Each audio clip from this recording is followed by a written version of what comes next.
The next chapter is God test, Satan tempts.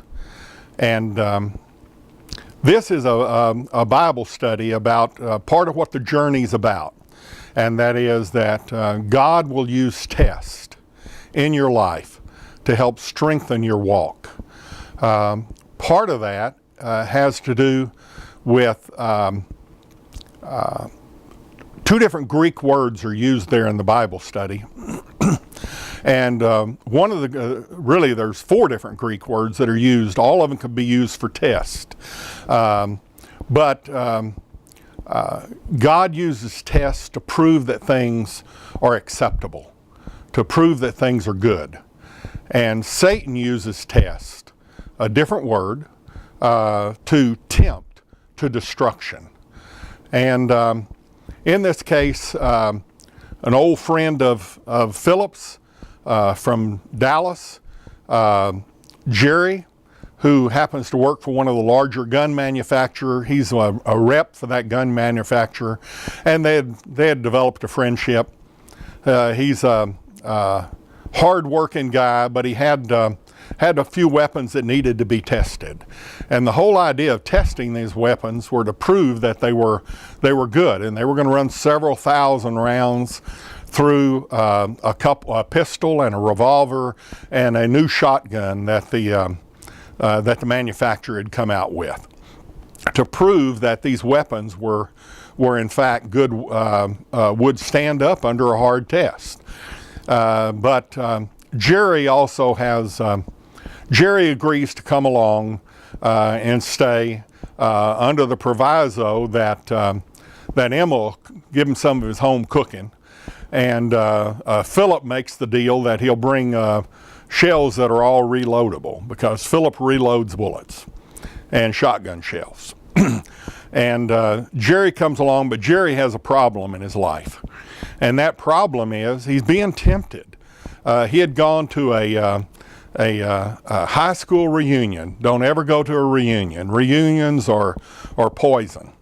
Because he had seen an old girlfriend there, and he hadn't done anything inappropriate whatsoever, but he couldn't get this girlfriend. Now, he's been married 20 years, happily married to his wife, but he couldn't get this girlfriend out of his mind.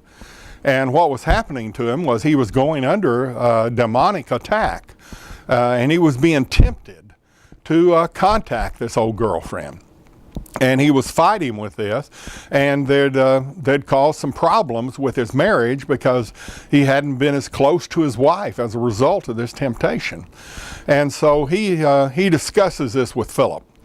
And Philip pulls out this Bible study where it talks about God will test to prove that you are good. And just like they had tested the guns.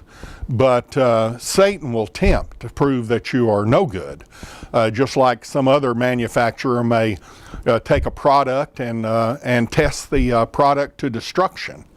And Philip explains that the key to this is resolute faith in God. Because if you are a two-minded person, if you trust God sometimes and you don't trust Him others, you will fail and you'll succumb to those temptations.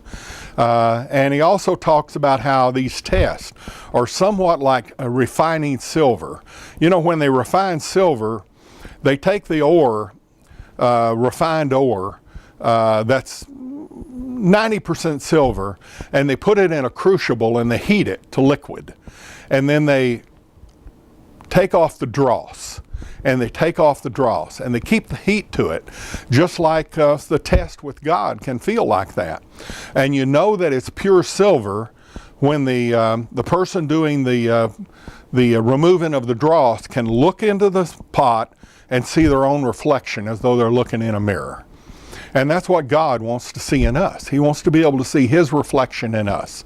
And the way He gets that very often is through tests. And tests aren't easy, but you need to understand the difference between being tested by God and being tempted by Satan.